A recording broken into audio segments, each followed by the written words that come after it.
The NBA Gambling Podcast on the Sports Gambling Podcast Network is brought to you by Underdog. Underdog's looking up new customers with just $5. Get $75 in bonus funds when you use sign-up code NBASGPN.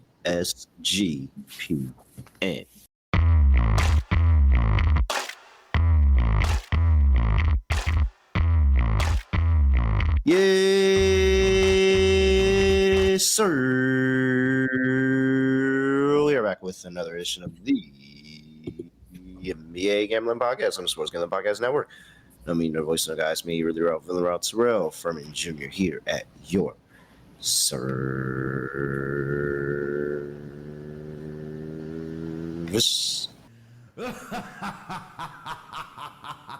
I have to say this. Trae Young really should find something. He should really find something else to do. Also, I would like to add that how would the kids like to say it nowadays? That get back a motherfucker. Shout out to Michael Porter Jr. being able to and the Brooklyn Nets and that team just showing, hey, you get rid of 4-year 5 starters and we can beat the Denver Nuggets too. Very good stuff. A lot of interesting things going on around the league. Great and big, interesting news. Did y'all see the stuff where they said, "Hey, Lakers, we're throwing out offers for Dylan Brooks, who's just playing like one of the most improved players in the year." Mm-hmm.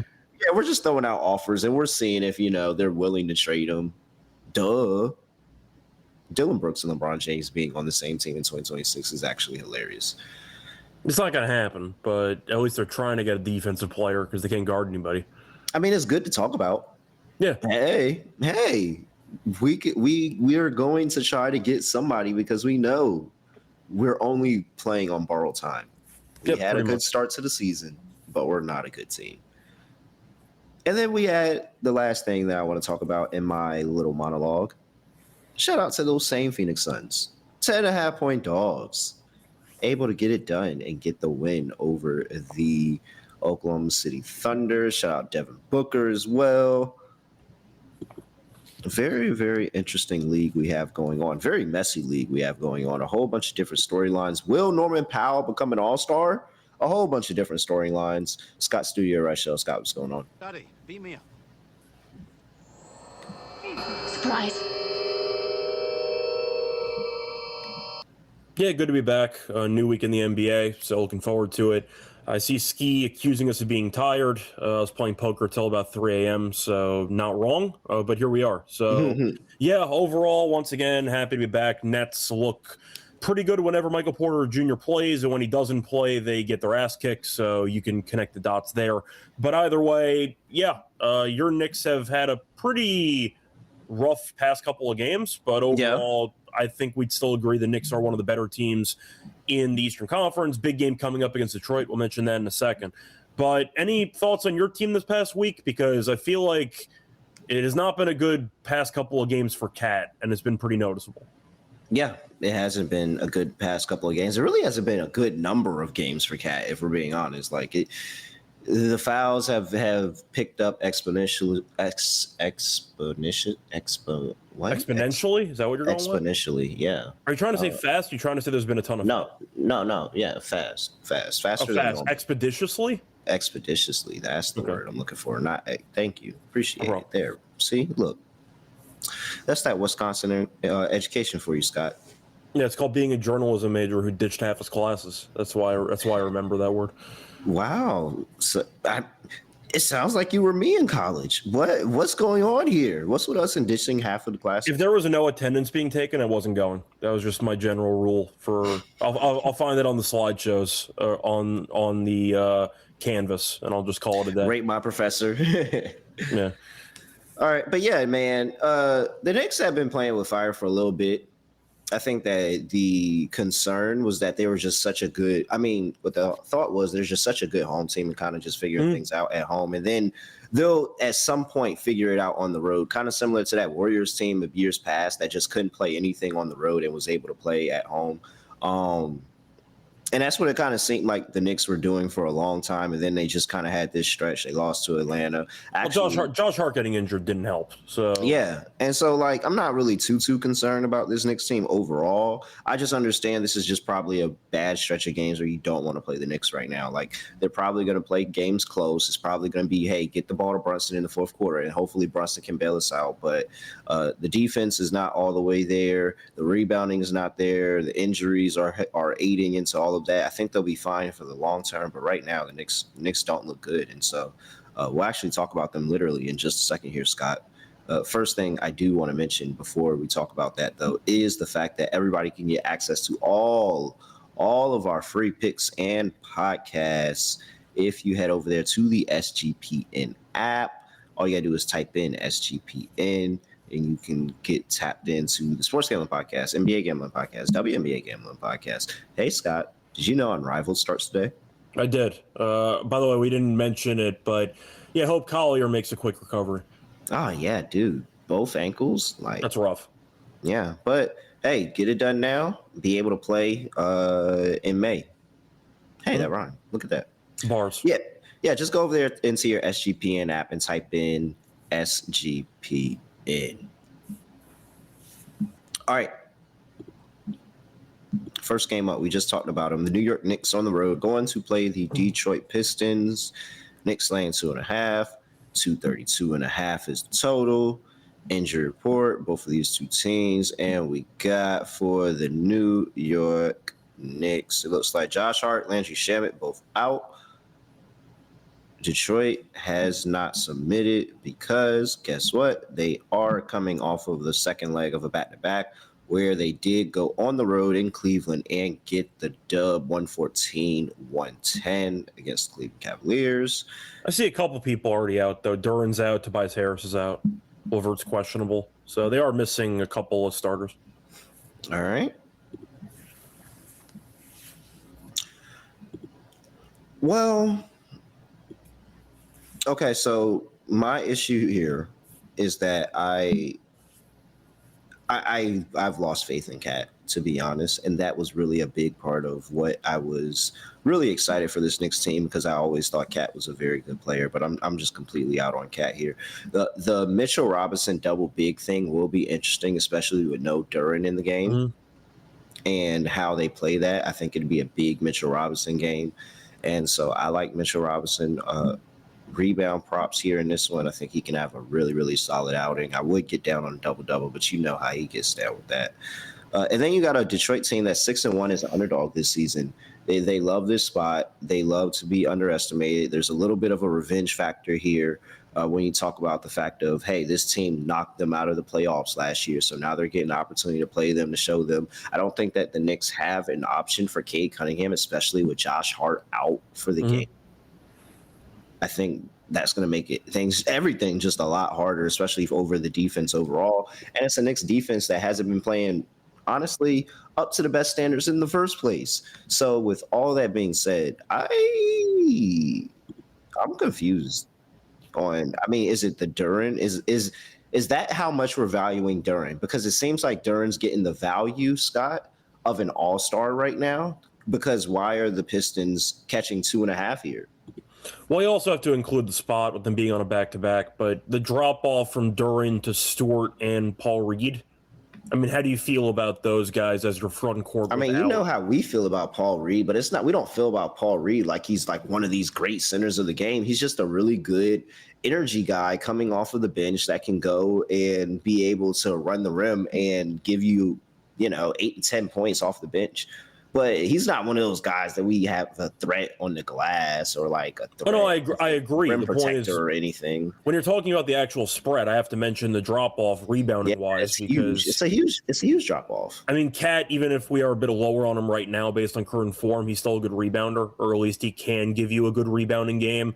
Robinson might end up with 15 rebounds and a half, and that wouldn't really shock anybody. So if you're looking at the Knicks, who might get a bunch of second-chance points because Robinson's tipping back rebounds, and you're looking at the Pistons, who have really no answers on the glass, I do think the Knicks should win this game, but they've been really bad on the road. Detroit is 12-3 at home, first meeting of the season.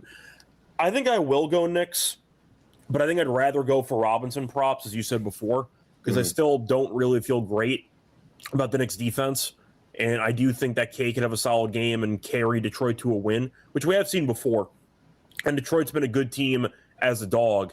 But I think I'll go Knicks mainly based on the fact that the Knicks, I'm going to call them out, they better out-rebound Detroit tonight by at least 15.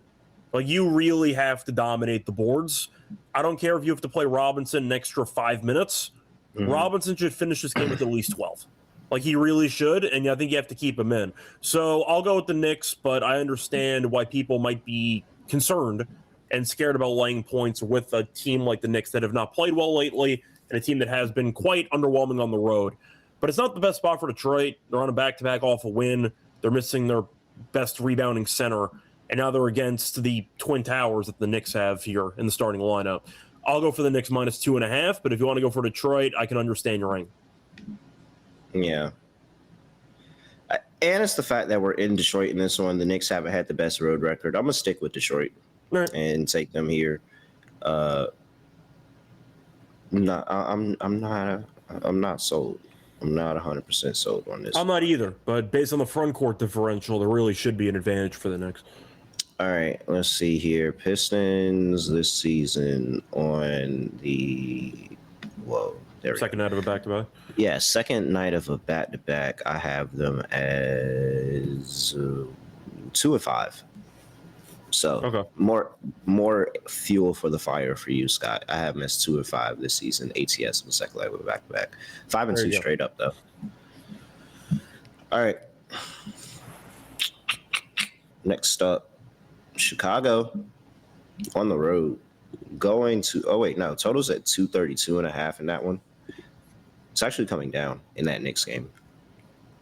I think I'll take the under in that. I don't feel great about it, but at least the Pistons have bodies they can throw at Brunson.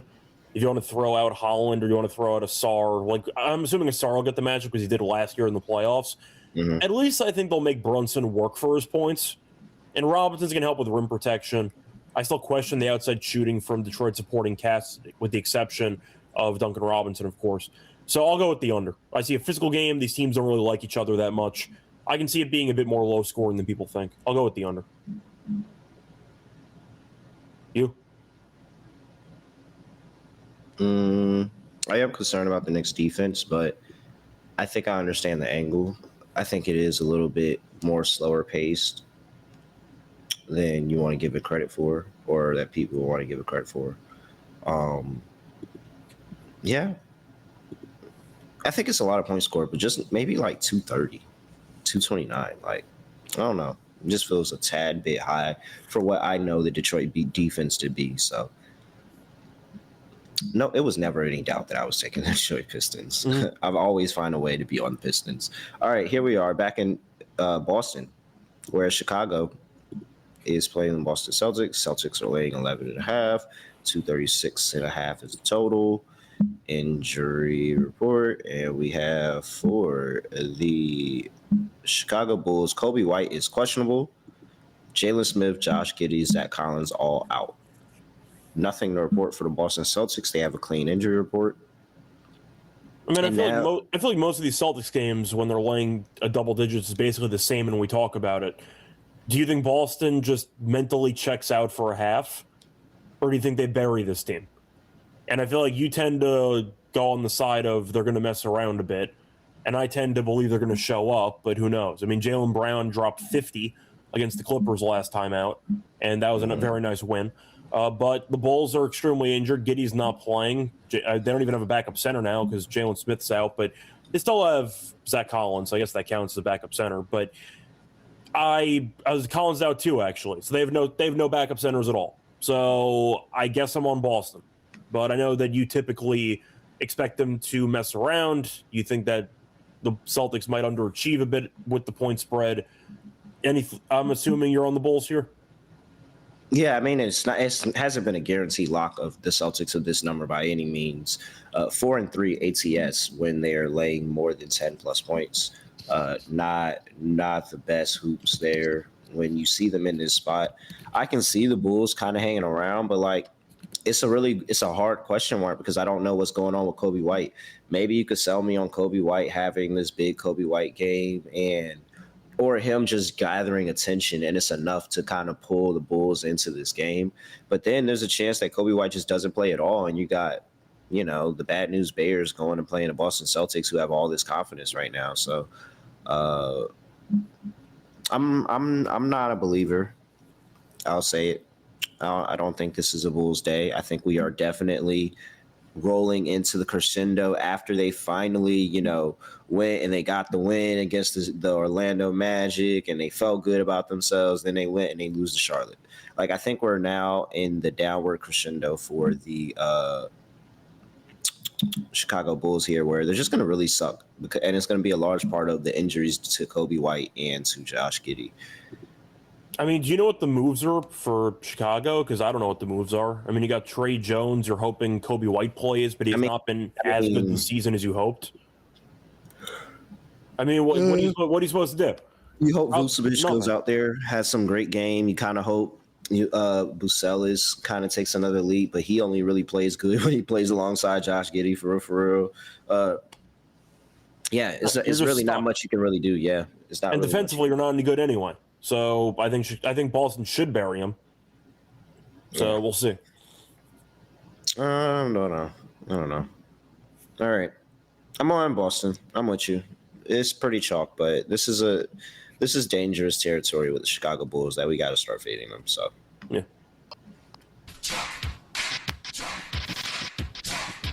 Rudy's got the chalk.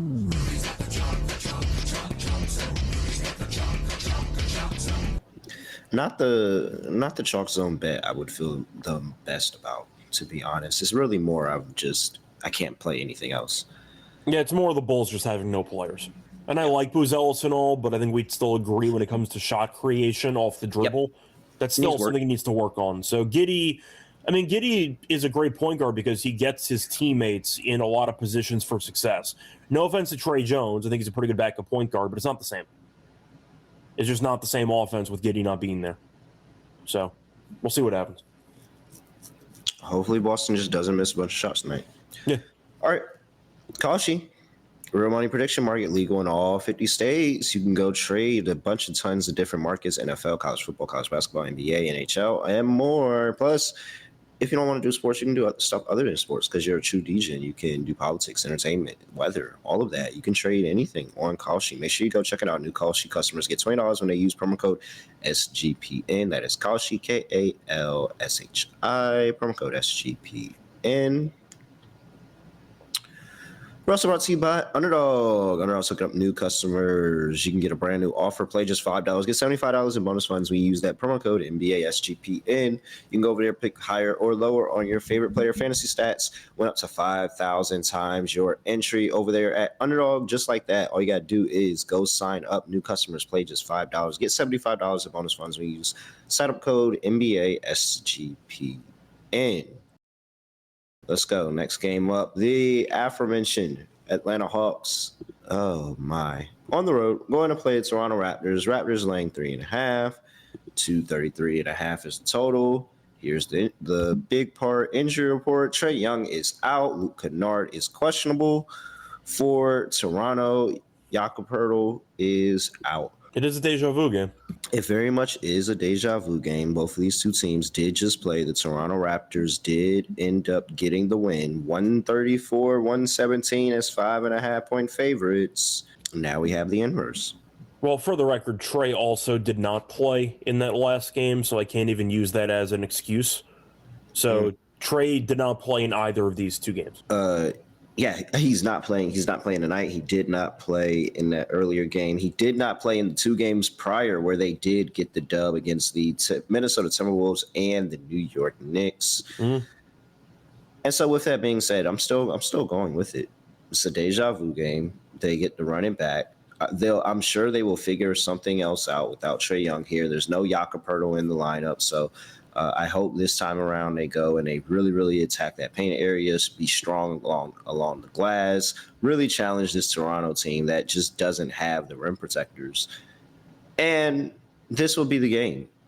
This will be the huge, big, yeah, Jalen Johnson is going to give you a good game. Yeah, Nikhil Alexander-Walker might give you a big game. But this is when the bench comes to play. They're shooting a lot better from the three in this game. I think the scoring is going to be up. And then just natural regression coming here from the Toronto Raptors, who did get RJ Barrett back. He had 29 points, 11 and 19, 4 for 8 from 3 in that game. A little bit of natural regression there I'm expecting from RJ Barrett in this team. So, yeah, I think the Hawks are going to be able to keep this one closer. I told you these home games for the Raptors, typically come down to the wire. And even though it was they were able to pull away in that last one, I'm still sticking by it. With Raptors games typically come down to the last shot, and then it's one way or another whether the Raptors win or not. So I will take the Hawks plus the points. Yeah, so for this one, just for reference, you're looking at Pirtle, who missed the last game too. Mamukashvili, my boy, off the bench last game, 13, 12, and 8. So my boy had a solid game there. Porzingis did not play in the last meeting. Porzingis is now back. Do you want to guess why Porzingis missed the last game? Illness? That is correct. It was another illness. Might have the worst immune system of anybody in the entire league. But either way, he's cleared to return to action this game. Big deal. I know that I keep mentioning the Trace stuff, but Porzingis has been arguably the most valuable player for Atlanta this season. If you go according to the advanced metrics and you go according to wins and losses, Porzingis is actually a big piece for this team. So him being back in the lineup is definitely important. Especially with no Jakob Poeltl. Yeah, true too. But the rim protection is definitely important. And we'll see, I think, a better effort from Atlanta. We're not going to give up 134 with Porzingis back in the lineup. He's been very impactful defensively. I like the under in this game. I think 234.5 is a bit high. I understand Toronto's offense went crazy. But Porzingis played 2 games last week. And what do you know? They won both games. And in those 2 games, they gave up 111 to the Knicks. So they gave up 99 to the Knicks. But I'm sorry. They gave 99 to the Knicks and 102 to Minnesota. So defensively, they were incredible in those games when Porzingis came back. I also think it's pretty telling in a deja vu game where one team drops 134 and you set the actual total at 234.5. I see a lower scoring game with Porzingis being the lineup. Principles.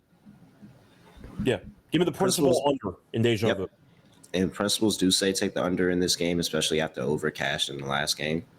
And we take the opposite team and the dog. So give us the Hawks. Feel pretty good about that. I feel good about the under. Yeah. I mean, Toronto's not a team that exactly can shoot that well from the outset anyway. Oh, they're not consistent at all. And it's a natural regression. I don't expect them to put up 134 points on them again. Yeah, like just naturally, I expect them to regression. Then you added a really good point about Porzingis. You know how many points Toronto had in the paint out of their 134 last game? How many? 60. Oh. I don't think that's going to happen again with Porzingis. So I'll dare Toronto to hit some jumpers. All right. Atlanta and under. I like it. Yeah. Let's see. Next up. Yeah, there is some type of nasty bug going around. I had it earlier this last month. All right. Charlotte Hornets on the road going to play the Oklahoma City Thunder. OKC's laying 15.5, 234.5 is the total. Injury report, both of these two teams. And we have for the Charlotte Hornets, Konkanepo, questionable. Diabite, questionable. Salon, questionable. Miller, probable. You've got Kalkbrenner out. Plumlee out. Still missing 2 bigs. Your third big is questionable. OKC's yet to submit because they were losing to Phoenix last time we saw them play yesterday. Shout out Devin Booker yet again. And Brooks. Brooks had a crazy step back 3 to tie the game there. Yeah, shout out Dylan Brooks. Future Laker, Dylan Brooks. Just kidding. I mean, it comes down to if the Thunder care enough, because we know that that's all it really is. Like, are the Thunder even going to care? I mean, they shut off a loss, but then again, they've not been nearly as dominant over the last couple of weeks as they were for the first 2 months of the season. But my concern is that they're going to be up. I think I would maybe play this in like a first half. My concern is that they're going to be up by the time they get to the fourth quarter, it'll be pretty comfortable. But you know how the Charlotte Hornets get in the fourth quarter. They start, sitting up in the chair with the game console, even though they're down like 20 points or nothing. And they find a way to kind of pull these games in a little closer than they probably should be. Well, we have to mention Knipple is questionable. So if Knipple ends up sitting, I do not feel good about the Charlotte team at all, because that involves LaMelo having to dribble against Dort and Caruso, and that's never going to be fun. I mean, do you think OKC off a loss or shows up and bury this team? Because I feel like that's what most people think. They're 17-1 at home. I know. That's straight up. That's not ATS, but they haven't been as good as years past laying a big number. Like, I feel like there's years past I see this number and I'm like, oh, just OKC, whatever. Like, it doesn't matter. And I feel like I've taken OKC in this spot a number of times and they have not got it done this season because they get it by sheer volume. 15-10, 10 plus point when laying 10 plus points this season. Still 60% hitting, but not as automatic as it's been in years past. I think I'll be a bit different here. If Knipple plays, I'll go Charlotte. If Knipple sits, I'll take Thunder. That's kind of where I'm at, because I do not trust Bridges and LaMelo in a bigger usage against this defense. At least Knipple, I trust the overall thought process in any given possession. You know my thoughts on LaMelo and Bridges. I think that when it comes to shot quality, they are one of the worst duos in the entire league, and you can't get away with that against the Thunder. So we'll see if Knipple plays and go from there. All right. Are you on the same page there? Yep. Knipple plays. I will take Charlotte. If not, give me OKC. All right. I agree. Yeah, I'm with you. 234.5 is total, and pretty correlated. If OKC covers, it probably goes under. If Charlotte covers, it probably goes over. Probably, yeah. You might want to go for maybe a team total instead. Yeah. All right. Whoa, those Phoenix Suns that got the win over OKC last night, they are playing again here today, and they're playing the Houston Rockets. Rockets are laying 8.5. 222.5 is the total. Again, no injury report for the Phoenix Suns because they did just play yesterday. Steven Adams is questionable for the Houston Rockets. That's big because Alperen Sengun is already ruled out. So what did he play again? 1 minute in the last game, or like the last something like that. 1 minute. It might have been a couple of 30 seconds, maybe. Yeah, officially. Yeah, so that's going to be big, especially if Steven Adams doesn't go, because now this team that had a whole bunch of size and that was their, that was the selling point on them. Like, hey, at least they got a bunch of size. Yeah, it doesn't look as big anymore. Pause. So I will say here, I'm confused on why Houston's laying this amount of points, to be honest. You could argue back-to-back travel, mental letdown spot after beating OKC, that kind of stuff, usual. I'm not saying that's going to be the exact outcome of this game, but when it comes down to why the spread is this big, travel back-to-back with a letdown. I mean, facing off against the Thunder and the Rockets back-to-back games is not a fun time on the schedule. That is not fun for back-to-back games.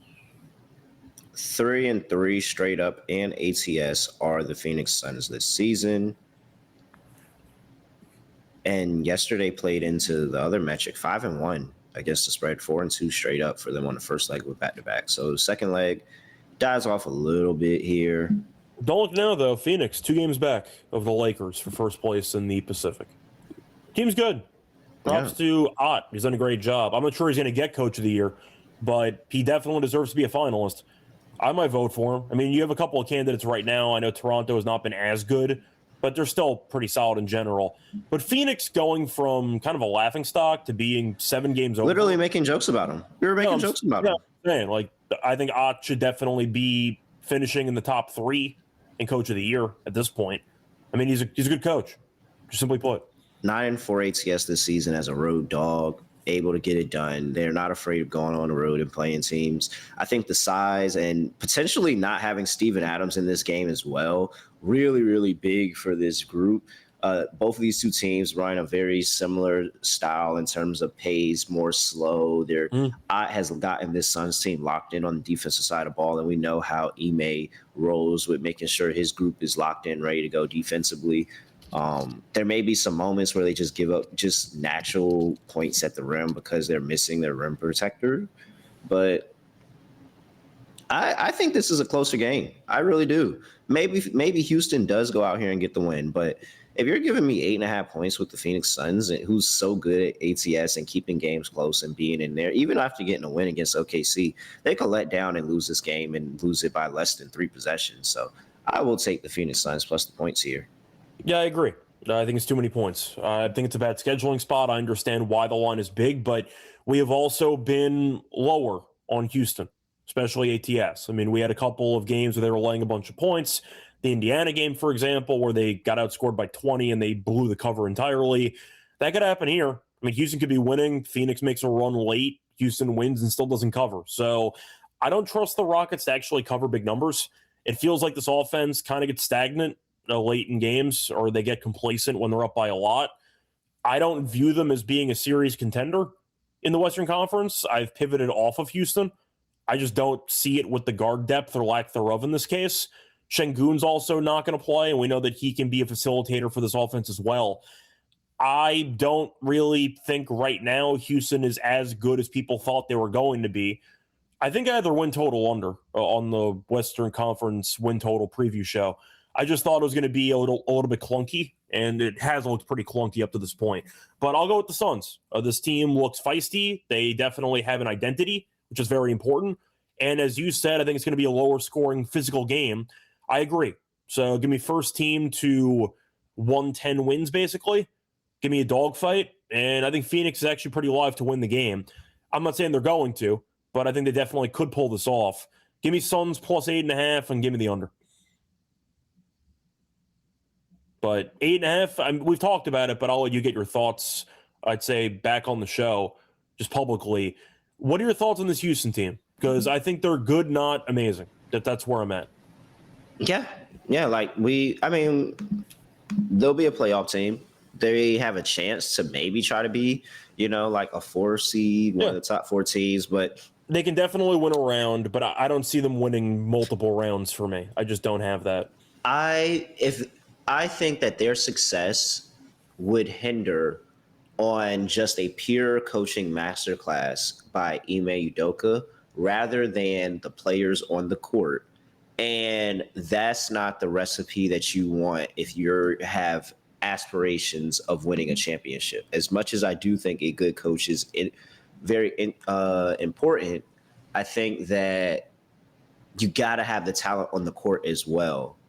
And it doesn't feel like that talent is all the way there on the court for this team to win a championship. They can be a very good team, and they can be one of those teams that in the regular season, they're very solid. They go win, I think Houston could win 50 games. I could think they could win like some 50 games, but you get to the playoffs and maybe they win a round, maybe they win 2 rounds. But it's always there in the back of your mind. I just don't see this team doing it all the way. And it's just because the level of talent, when you get to a Western Conference Finals and you're playing OKC, it's a little bit different. So I'm not a believer either. I think this is a very good Sun spot. I'm also not going to blame it on one particular guy because he's had a good season overall, but the lack of 3-point shooting development from Amen has been alarming for the spacing on the team. Because if you're going to be going for this ultra big lineup, whether it involves Adams, whether it involves using just Şengün and trying to get Durant or even Eason into the starting lineup. I know Eason's been working on the 3 ball, but Amen is a complete Rondo at the 3-point line. I mean, teams are guarding him like he's Ben Simmons from the outside, and that's just going to kill your spacing. So I know Amen's really good and all, but the fact that he's shooting about 19% from 3 this season has not helped, I'd say, resolve my concerns about lack of spacing, because now he's your point guard and nobody's guarding the guy from outside of 10 feet, basically. I like Amen as a player, but the fact that he shot in the mid-20s last year and now he's back down to 19% is not ideal. I mean, he was 13.8% in the first season of his career, 27.5. So you figure, okay, basically. Oh yeah, he's getting better. He's getting better. Out. Like maybe he can get you to like 34. Like if you're hoping for progression, he's back down to 19.7. Like teams just are not guarding him outside, and they shouldn't, which is going to clog up the middle, which will make your offense look even more stagnant. And I think that's a problem long term. I think NBA teams in the playoffs will recognize what the strengths and weaknesses are better than the bottom feeder teams in the league, obviously. I think Amon's lack of shooting could be a serious problem that can result in the undoing of the Rockets for a 7-game series. And I love Amon. He's a great athlete, great player in general, but the lack of three-point shooting is problematic when your other three-point shooters on the roster are not exactly knocked down. How many true knockdown three-point shooters do they have? And the argument would be streaky Reed Shepherd, right? I mean, isn't that like the main knockdown shooter, quote-unquote, they have on the team? I mean, 42% is still 42%. No, I'm saying, yeah, but he comes off the bench too. But no, I'm talking about KD. I'm talking about KD. Oh, KD, okay. 40, KD's shooting at 42%. 42% is 42%. So KD, even though, it may not be KD of yesteryear, he's still 50, 40, 90 kind of guy. I think Jabari Smith Jr. is solid. I'm gonna push back a little bit though, because Durant's shooting well from three, but he's also only attempting. He's attempting about 5 per game, which is fine. I mean, it's fine. I'm just saying, I kind of meant like a true high volume. No, like pure 3-point shooter. That is what they do. And I don't even think they want to really put Reed Shepherd out there. Like I think they prefer him to just kind of evaluate defense, get downhill, get to his spot in the mid range, and raise up. Like I agree with you, but I don't think they want to be a good 3-point shooting team. And I think that's what it ultimately is. I think they're like, oh, okay, well, we're not going to be good at that. We're going to be trying to be good at all these other things. Like, yeah, and this season, Jabari Smith Jr. is at around 37%, which is fine. But I guess it comes down to, as a last question, we saw this against Golden State last year. Do you trust the likes of Jabari Smith Jr., Tari Eason, and a couple other guys to hit 3-pointers consistently for a 7-game series? I do not. So that's my main issue with the supporting cast at this point. Smith can prove me wrong, but I do think there's a massive hole in this roster, which will come back to bite them in playoff time. And I think we agree on that. Yep, we do. And I like Amon once again, but the lack of shooting is a mess. Yeah, no. 19-20% from three is insane. Novig, America's #1 sports prediction market. You're getting the best prices on the market with Novig. You can get reduced juice and a whole bunch of different bets. Make sure you download the Novig app and get $50 when you spend just $5. When you use our promo code SGPN, get on the action with Novig, promo code SGPN. We're also brought to you by Rhythm. They've crushed the NFL this season, especially with the props. Hey, those sharp unders were really, really good. Go check them out for the playoffs. College basketball is up and running, 300 plus schools. You can go check them out and listen to the College Experience podcast and get ready every single day. It's super easy to make predictions. You can run the house models or you can make your own models. Make sure you go tap in with promo code SGPN over there at Rhythm, promo code SGPN25. SGPN25 over there at Rhythm, and you can get 25% off your first month. All you got to do is head over there at Rhythm and download the app and use that promo code SGPN25 for 25% off your first month. Next up, it's a big number 2. The Philadelphia 76ers are at home welcoming the Denver Nuggets in yet another game where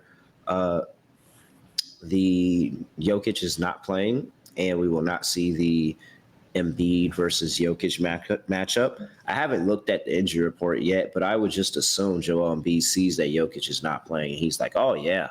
I'll play against Denver today. Yeah, he's probable. Oh, man. I mean, the jokes write themselves. The jokes write themselves. The jokes write themselves, but I will give Embiid props. And I'll give the Sixers props, actually. One for just staying afloat with the guy that you're paying a ton of money, missing a bunch of games. But Embiid's been kind of ramping up, and he's looked quite good. So I'll give Embiid props. I mean, I gave him a hard time earlier this year. But the last couple of games, 26-10, 22-4, 34-10, 31-5. Like, he's been very good for the last week or so. Now, a couple of DNPs mixed in there, which is probably never going to go away. But I think Philly's done a good job when it comes to actually progressing Embiid's workload over the course of a season. And Embiid actually looks pretty good right now. Will that continue long term? I didn't say that. I think we all know where this is going. But as of right now, Embiid's look good for the last couple weeks. And so, with that being said, you also add the fact that Joel Embiid has not played this team since 2024, January 2024. Granted, they're different conferences. They don't play all the time. But whatever you say, this is definitely fuel for the fire that he is ducking the Jokic smoke. That's all I want to say. I may not say he is, but this is fuel for the fire that he's ducking the smoke because he's probable. Yeah, I know. I think he's going to play. With that being said, yeah, I think this is the point where it's what we talked about. And as much as you want to kind of get behind Denver and believe in what they have going on, injuries are just too much, man. Yeah. And even yesterday against the Nets, they got buried and Murray still had like 27 and 15. And nobody cared because they got run out of the building. So even Murray having good games isn't even enough anymore. And it seems like that I don't know. Well, maybe it may not seem like that, but it kind of feels like they may be trying to rush things because you're on the second leg of a back-to-back here.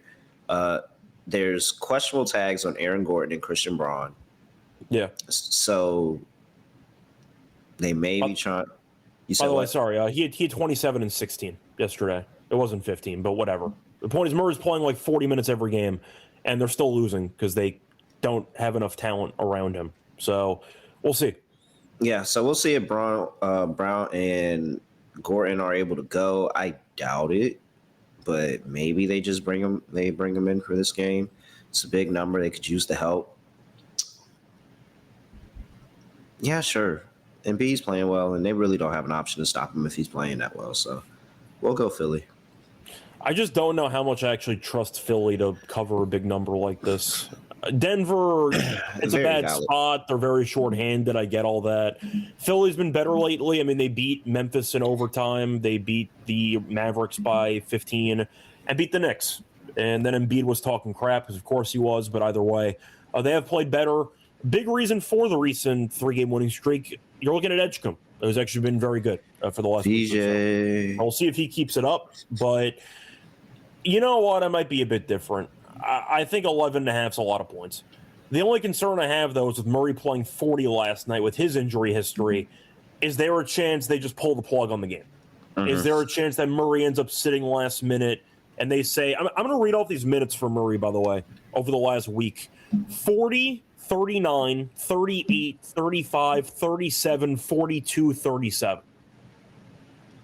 Yeah. Is there a chance Murray sits this game? I think so.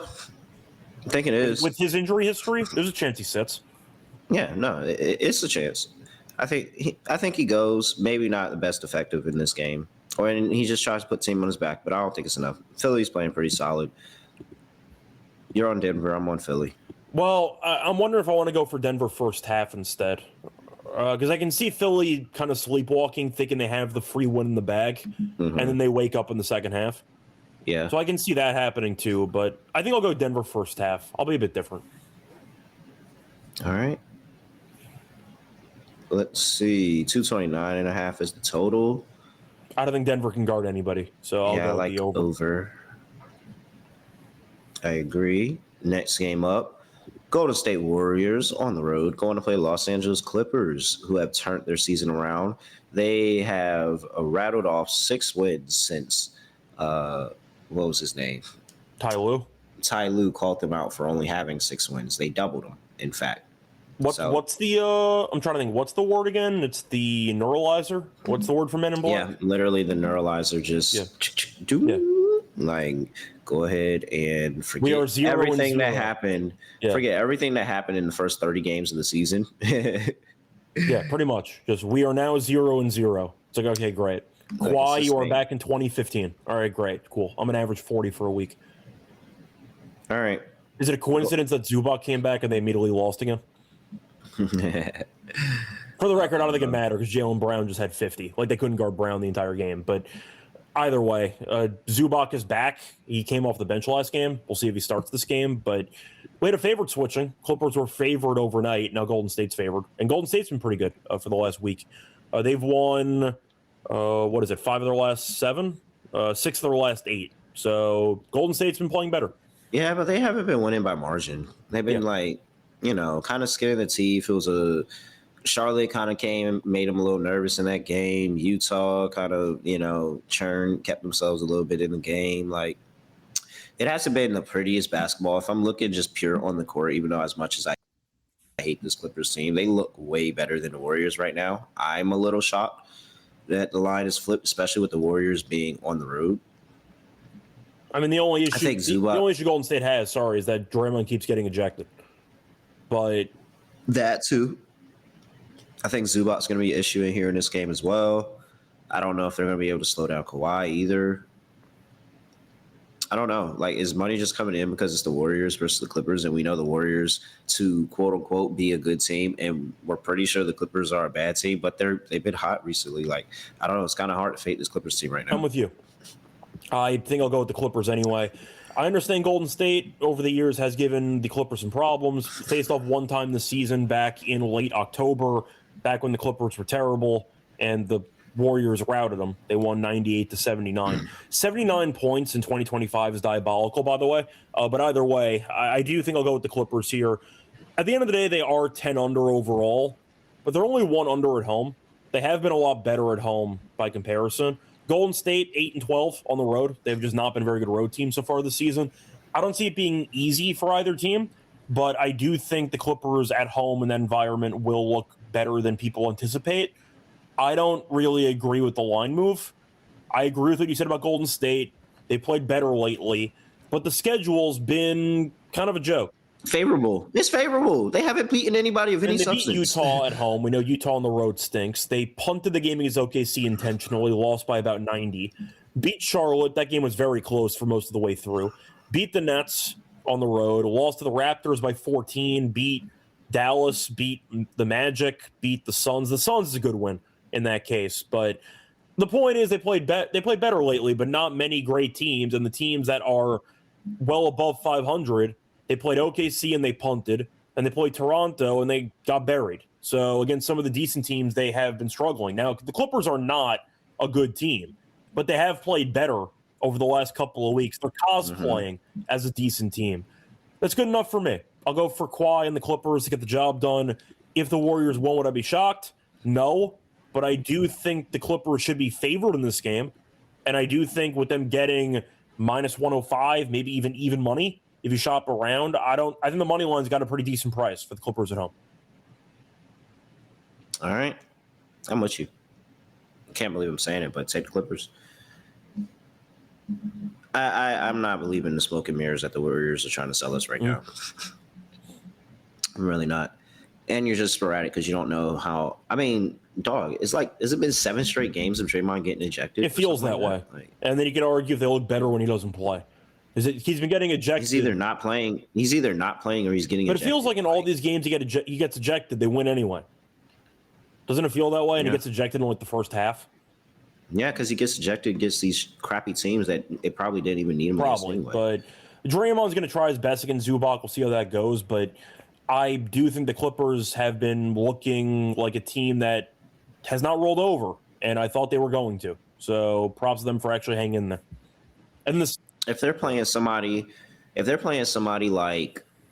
like San Antonio, OKC, like one of the top teams in the West, there's no way he gets ejected like he did in that Jazz. I'm just happy the refs are not giving. He gets frustrated and he tells them what's on his mind, but he doesn't get ejected like he did in that Jazz game. Like he did that because he knew, oh shoot. Yeah, you could also argue that the refs are finally actually calling techs on Draymond after he gets the first one, which people have been calling for a decade. He's reached that point of his career where the refs just aren't even trying to keep him in the games anymore. How many techs does he have on the season now? Whatever it is, he should have more. It should be double digits at this point. I can look. So. He's probably going to end up getting suspended at some point because he's tracking, the season. Yeah. Let me see where we're at, by the way. Well, Scott's doing that. Draymond is tied with Dylan Brooks. They both have 5. 5 techs on the season. I mean, Golden State's played right now 36 games, so we're not halfway through the season yet, and he's on pace for double digits. So, yeah, he's got 5. Interesting. All right. 225.5 is total. I actually like over because I think the rebounding is going to be enough for the Clippers, and they'll get the extra possessions. And so the Clippers will be able to put up pretty high points. Yeah, the first game was a rock fight, but the Warriors in these wins have had a decent amount of points. I mean, Utah was 237. OKC, they punted, so I'm not really going to count that, but they gave up 131. Charlotte was in the 250s. The Nets game was 227. We know the Nets offense isn't great. Toronto went to overtime. That game still ended up getting into the 260s. Pre-overtime, 240. So I like the over. Golden State's been playing some faster basketball. They've had some high-scoring games. I'll go with the over.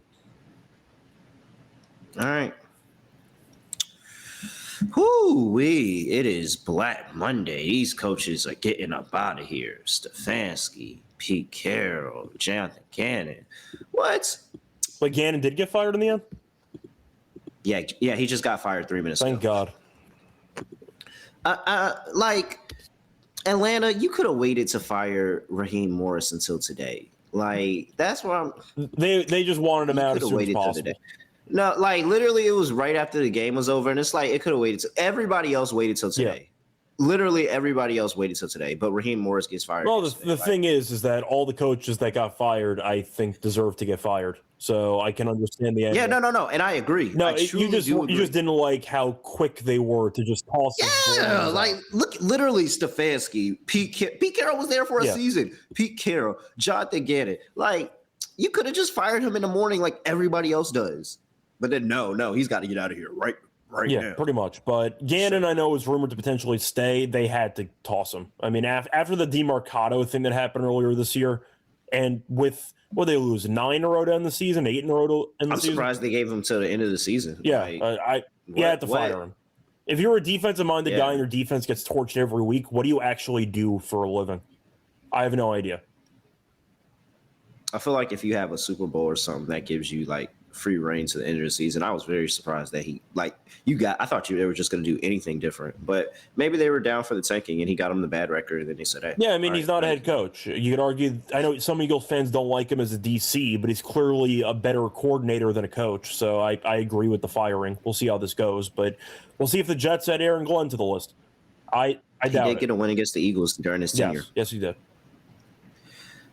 Utah Jazz on the road going to play the Portland Trailblazers. Trailblazers laying 6. 241 is the total injury report, and we have for these two teams, it looks like it will be Robert Williams questionable for the Portland Trailblazers, Grant Henderson, Tybal, Wesley, Holiday as normal, all out.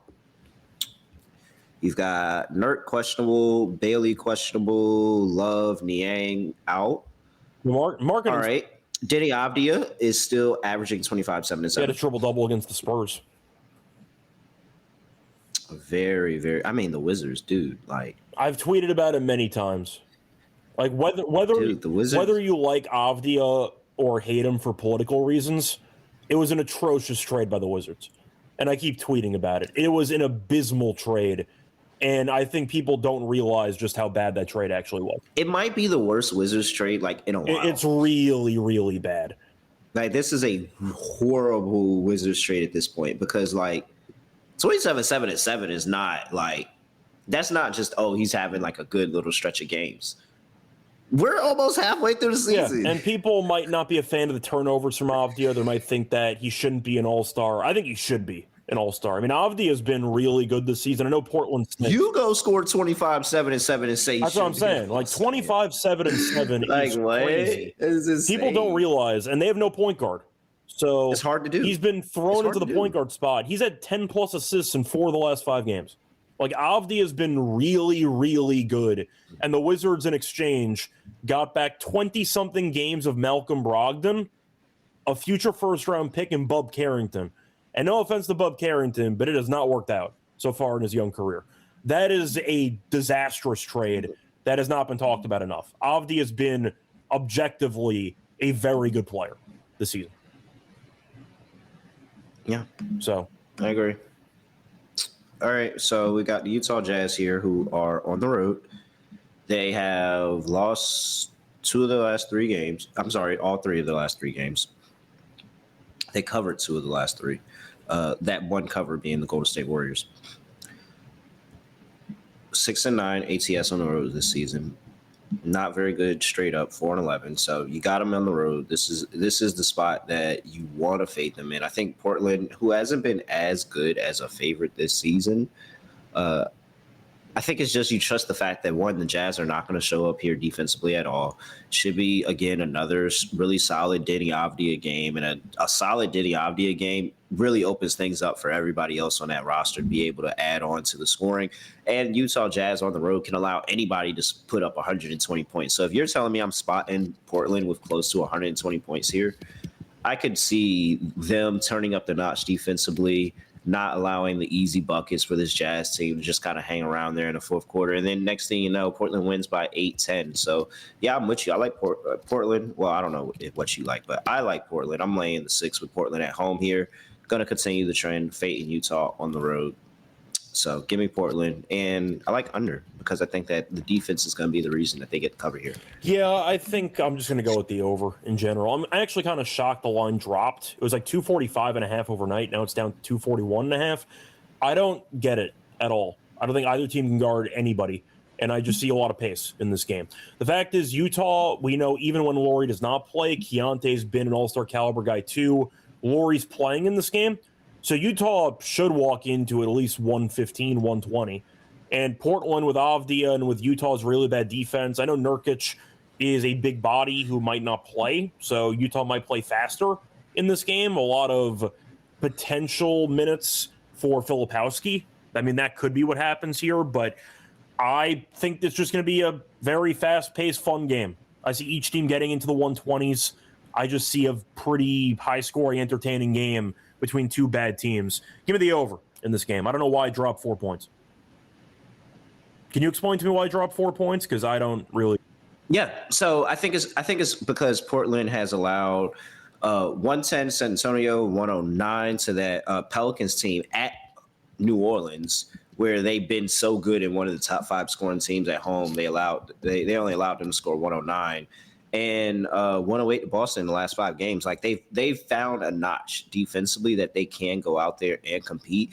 Yeah, there's some moments where they kind of falter, but I still think that there's a level of defensive intensity here with this group that I think that they're going to be able to get Utah rattled in this spot, off of their spot, and the scoring is not going to be there. I think Portland's team total is probably good, and I think Portland can go up there and have a good points total. But I don't know about Utah, and it's at 241. Really, really high stuff. Again, this could be 234, 235, and it's still not cover the over. So I think that Utah is just not going to be able to do enough in this one. So that's why I like the under. I'm on under 241. I'm actually surprised you're on the under. I thought you were just going to pick a blind over with these teams. No. This feels like a spot where you think it's probably over, but I feel confident in Portland stepping up defensively and this being like some type of 120 to 100 type of game. So I'm on. Yeah, I see a comment saying that Portland has had 9 straight unders, so maybe that's why. But it feels like every Utah game just finds a way into 240 at this point. So no, I feel it. We'll see. But that could be a good explanation. So thank you, J-Main. But also at this point, when there's already been a 4-point line move to the under, I'm not going to find value steam chasing an under anyway. I think just over or pass. All right. Let's see here. Yeah, that's it. Lock, dog, underdog. How do you feel we've been doing recently, Scott? Well, I wasn't on the last 3 days for the show. So how have you been for the last few episodes? It started off rough. It picked up. I'll let you pick. You want to go first or you want me to go first? You know what? Let's see what happens. I'll go first. Lock. Number of options here. I will lock up.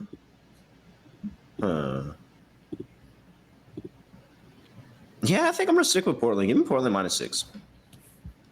I'm not a believer in Utah on the road. I think that Portland's playing a better style of basketball. I think that they are way better defensively, and I think they're a better offense. I think everything is just kind of leaning to the side of Portland here, and 6 is very, very. I understand it. It's 2 possessions. It feels kind of nerve-wracking, but I just don't think Utah is going to be able to keep up. So maybe it's a little recency bias because we just talked about the game, but I feel really good about Portland. Give me Portland -6 for the lock. Dog. Pretty sure everybody knows where I'm going with the dog today. I just got to figure out how I want to play it. Let's take Atlanta on the money line, and let's take the under for the game. And let's just dive all the way into the deja vu set for this. We will take Atlanta +120 on the money line, under 234.5 is what I found. +310. I'll go ahead and make that my dog. All right. Well, there's going to be a bit of overlap for this show because for the lock, I am going to go with the under in that Atlanta game. Porzingis playing has been very, very important to this defense, and I don't think it's a coincidence. I know that Trey also did not play in those games, but Porzingis played in 2 games last week. They gave up 102 to Minnesota and 99 to the Knicks. Like, the Knicks are a good offense, and they completely shut them down the entire game. I think Porzingis, he might only play 20 minutes, so we'll see how big of a workload he has. But deja vu game, Porzingis being healthy, I think matters for this defense. I'll go with the under 234.5 as my lock for the show. For the dog, I was wondering if I wanted to go for a 1 to 10 play or if I wanted to go for potentially a player prop in this game because I didn't feel great about many actual dogs outright for this game. I could have gone for Edgecombe 3s potentially at 2.5, but I mean, I think Denver's defense is pretty underwhelming, but I don't know if I want to go for a Philly team total. Then again, Embiid might go crazy because Denver has no centers, and you might just see him have a great game. So it's at 25.5, though. Like, I feel like Embiid 30 makes sense, but do I actually trust him to get to 30? I don't know. But it's at 215, which I think is pretty good. Let me just quickly see how other centers have done. I mean, Daron Sharp had 17. Ware at 19. I mean, do I think Embiid actually gets to 30? I mean, that's really the question that I have here. I don't think I'm going to trust it enough. So I might go for something a bit different, but it's going to be in the same game. Let me just quickly see what price I can get. Because I kind of want to parlay a couple of Philly players to have good games because I don't trust Denver defensively at all. And on a back-to-back, they might just roll over. So let me just see what I can get if I took Embiid. Let's go 20. It doesn't work. 25. No, that's sorry, that's the wrong guy. Okay, that works. You know what? I'll be a bit different. Give me Maxey 25 and Embiid 25. Plus 152. All right. Not bad. I'm going to try something different. I'll dare Denver to stop anybody. The Nets scored like 127 against them yesterday. They still can't guard anybody. I think Maxey and Embiid have good matchups. Just give me both main guys to show up. Yep, I like it. All right. What are we doing for underdog? Anybody you want to recycle?